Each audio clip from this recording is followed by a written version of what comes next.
মুনাফিকদের আর মুসলমানদের মধ্যে পার্থক্য হচ্ছে ঈশা এবং ফজরের নামাজে উপস্থিত হওয়া। মুনাফিকরা উপস্থিত হতে পারে না, আমাদের মধ্যে বহু মানুষ ফজর আর ঈশাই পড়ি নাই। সো আমি আর নতুন করে যে মুনাফিকের 3টি আলামত, ওয়াদা করলে খেলাফ করে, তোমাদের থেকে নতুন করে ওয়াদা নিয়ে তোমাদের উপর আমি জিম্মেদারি চাপাই দেব না। তবে আমি কি তোমাদের কিছু অনুরোধ করতে পারি? তোমরা কি অনুরোধটুকু রাখবা? ভাই আমার, আজকের পর থেকে, এখনের পর থেকে এখান থেকে যাবা, বাসায় যাবা, সোজা গিয়ে উজু করবা, সোজা গিয়ে উজু করবা, উজু করে ঈশার 4 রাকাত সালাত আদায় করে ফেলবা। কয় রাকাত? এই 4 রাকাত পড়া ছাড়া ঘুমায়ও না। এবং আজকের পর থেকে তুমি ফজরের 2 রাকাত ফরজ, জোহরের 4 রাকাত ফরজ, আসরের 4 রাকাত ফরজ, তারপরে মাগরিবের 3 রাকাত ফরজ, ঈশার 4 রাকাত ফরজ। আজকের এই মুহূর্ত থেকে তুমি, তোমার বাপ মা মরে যাক, পৃথিবীতে ঘূর্ণিঝড় সিডর হয়ে যাক, পৃথিবী উল্টে যাক, একদিক ভেসে যাক, আরেক দিক ভেঙে যাক, যুদ্ধে সবচা সারখার ধ্বংস হয়ে যাক, রাজনীতি দলাদলি মারামারিতে সারা পৃথিবী রক্তাক্ত হয়ে যাক, আজকের এই মুহূর্ত থেকে তুমি কোনোদিন এই 17 রাকাত নামাজ ত্যাগ করিও না। তাহলে প্রশ্ন, জামশেদ ভাই, আমার 20 বছর বয়স, 10 বছরের সলাৎ ফরজ। জামশেদ ভাই, আমার 25 বছর বয়স, 10 বছরের সলাৎ ফরজ। জামশেদ ছোট ভাই, আমার 40 বছর বয়স, 10 বছরের সলাৎ ফরজ। বাবা জামশেদ, ভাতিজা, আমার 50-55 বছর বয়স, সলাৎ 10 বছরে ফরজ। এই যে আমার 15 বছর, 20 বছর, 30 বছর, 40 বছর নামাজ আদায় করিনি, এর কি হবে? এর কি হবে?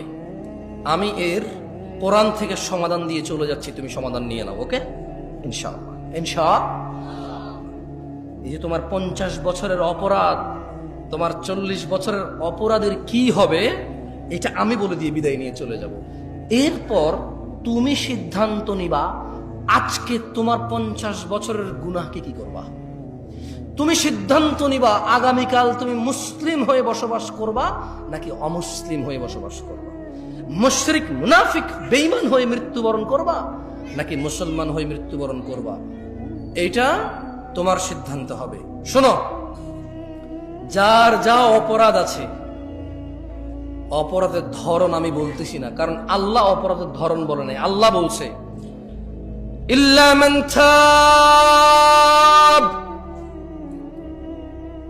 অতঃপর যে তার যাবতীয়, যত বড় হোক, যত ছোট হোক, যত জঘন্য হোক, যত নিকৃষ্ট হোক, যত বর্বর হোক, ইল্লা মান তাব।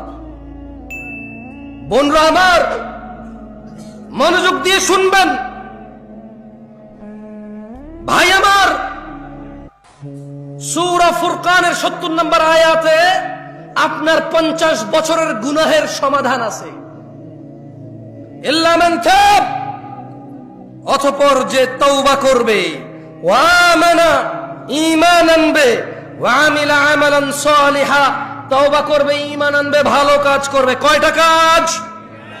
প্রথম, জোরে বলেন, প্রথম, পরে, এরপর তওবা করবে, ঈমান আনবে, ভালো কাজ করবে।